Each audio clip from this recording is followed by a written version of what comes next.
Hey, what's up? I'm Chris number 2 from the band Anti-Flag, and this is Shout Loud TV. Peace.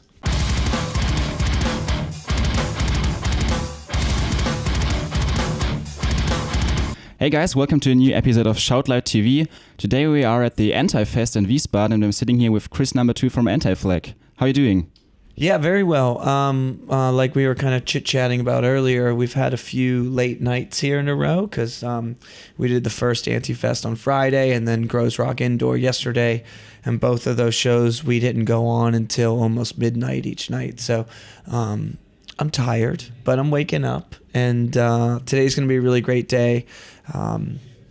I really love this part of Germany, and we wanted to do a cool show here, and it's our last date with Silverstein. So to have 2 Antifests this fall is really cool because we usually just do one at a time, and we try to pick places that normally wouldn't get festivals. Like we did one in Lyon, France. We did one in the south of England. We've done one in Pittsburgh, where we're from. So it's cool to do a punk rock festival like this that's, no offense, but not in Berlin or Paris or London, you know.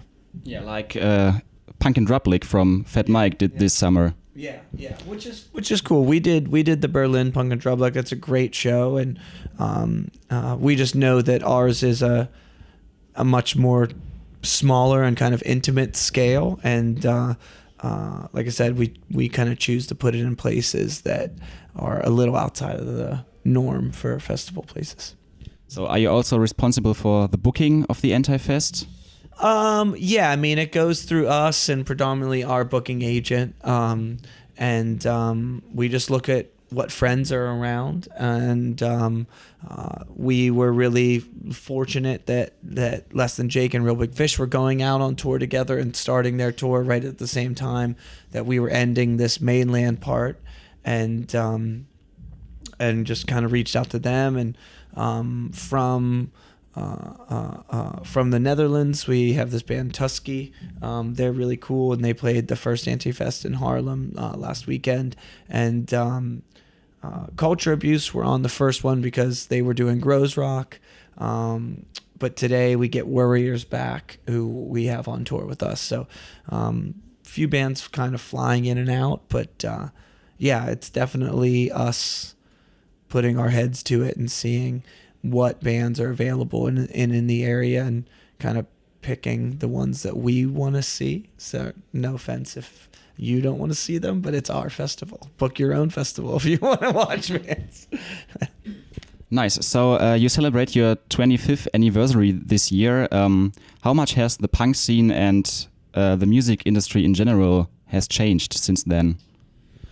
Well, I mean, it's changed a lot. And we have the internet. You know, when we began the band, we didn't have that. You know, when we would go on tour, we would have to print out directions and have maps with us. I mean, like, so much has changed. You know, obviously, I think that people think about the way you share information, the way you get your information, the way your art is now perceived in this new digital format, where like the first impression people will get of your band is a cell phone video someone took at a show and it sounds like shit and it's on your iPhone speakers or your laptop speakers.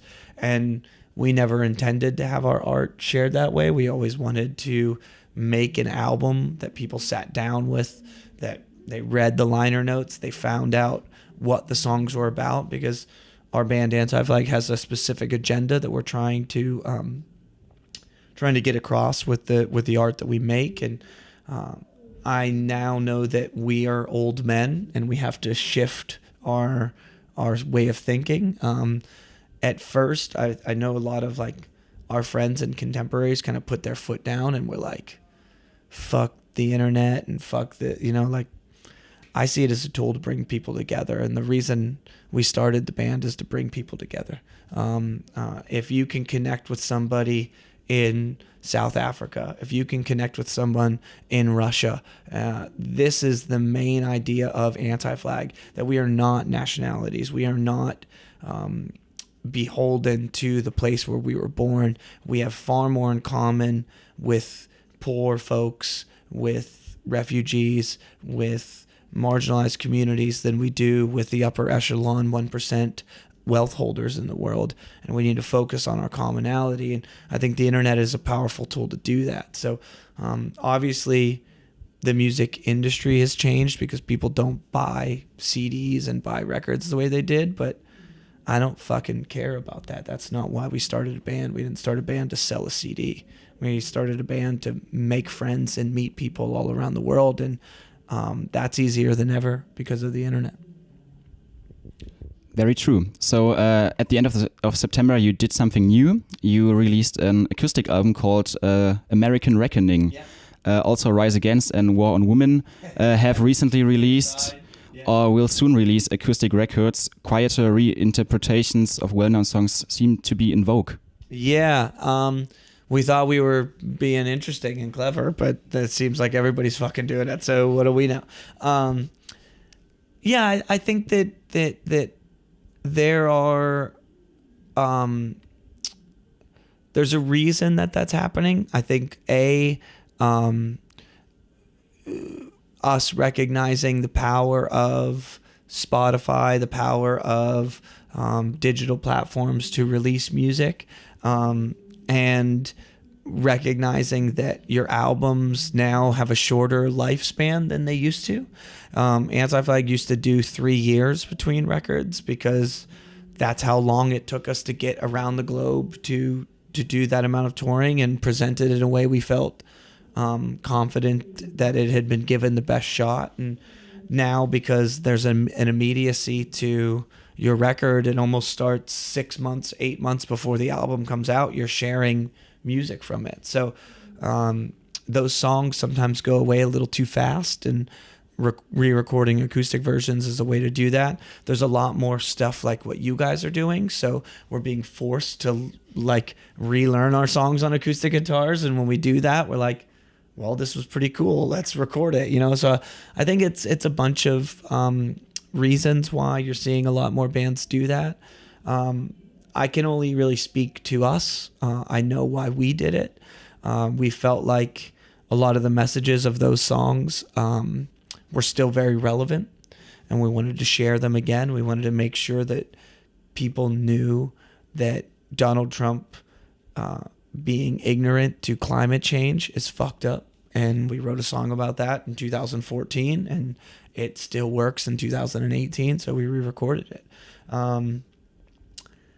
So is this a reason why you just reinterpreted songs from American Spring and American Fall and not old songs?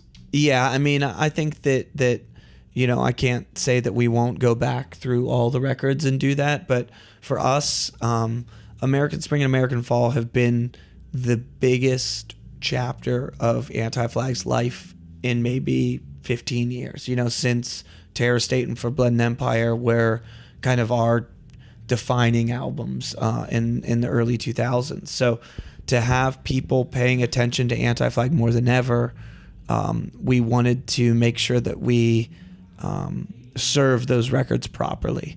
And so American Reckoning is just kind of the bookend of those two albums. Yeah.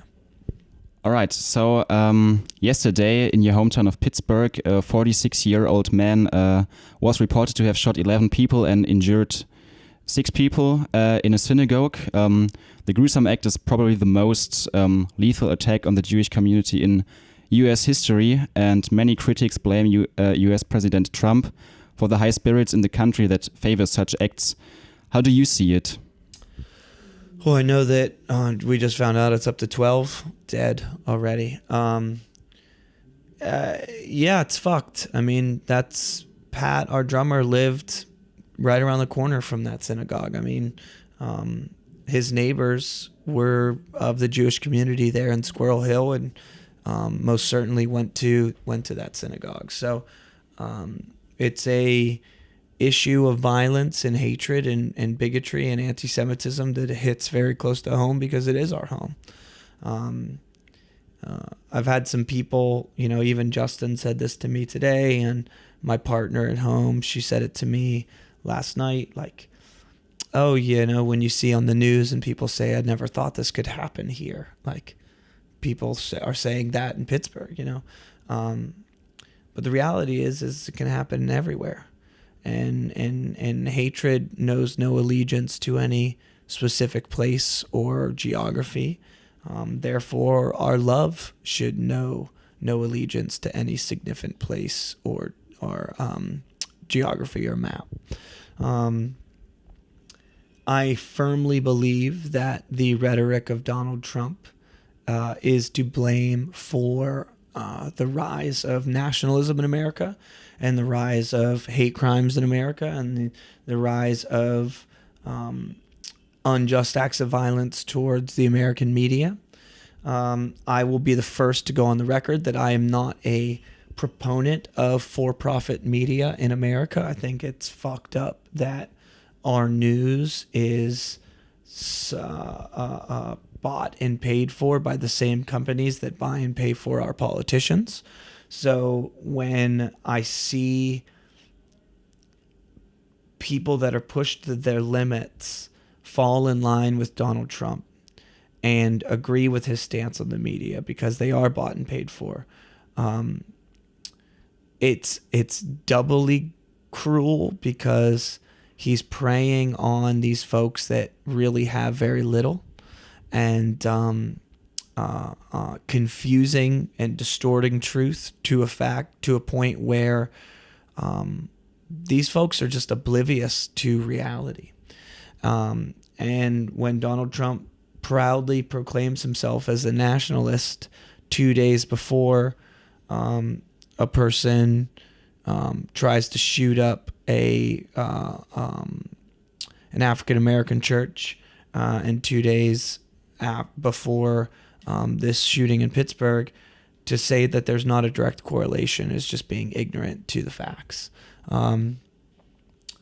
He's a hate monger, he's a fear monger, and he recognizes that his power specifically relies on that hatred and that fear being gaslit and stoked. And so he's doing just that.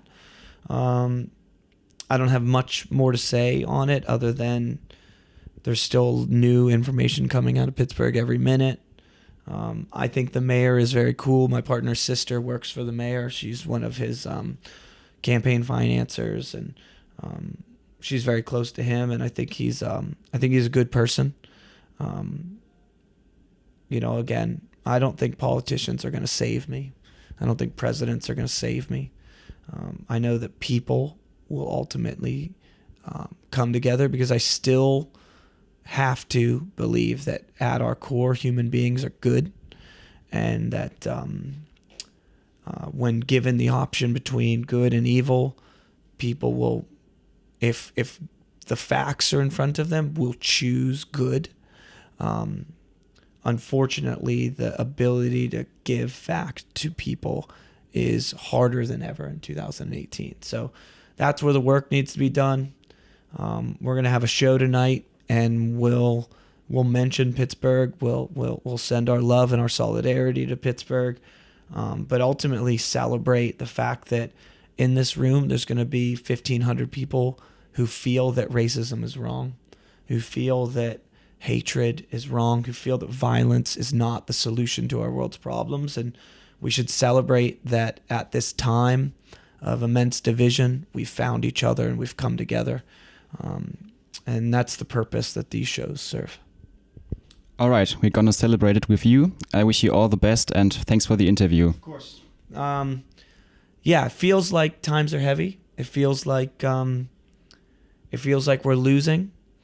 But I want to be on the record as to saying that the battle for equality and social justice is not summed up in victories and losses. None of us want our picture in the dictionary next to the word revolution because we want to be proud of what we did. Let's just let these documents and records show that in 2018, when fascism was on the rise, when the AfD was on the rise in Germany, when Donald Trump was the president of the United States, that there were people who cared about people still and had empathy still. Because here in Germany, you have plenty of museums about history of violence and a history of hatred, and what are the stories that we connect with the most? The ones about the person who still, even when they had nothing, they gave something to the person next to them. That's the story that's going to last a long time, not violence, not hatred. So thanks, guys. Thanks.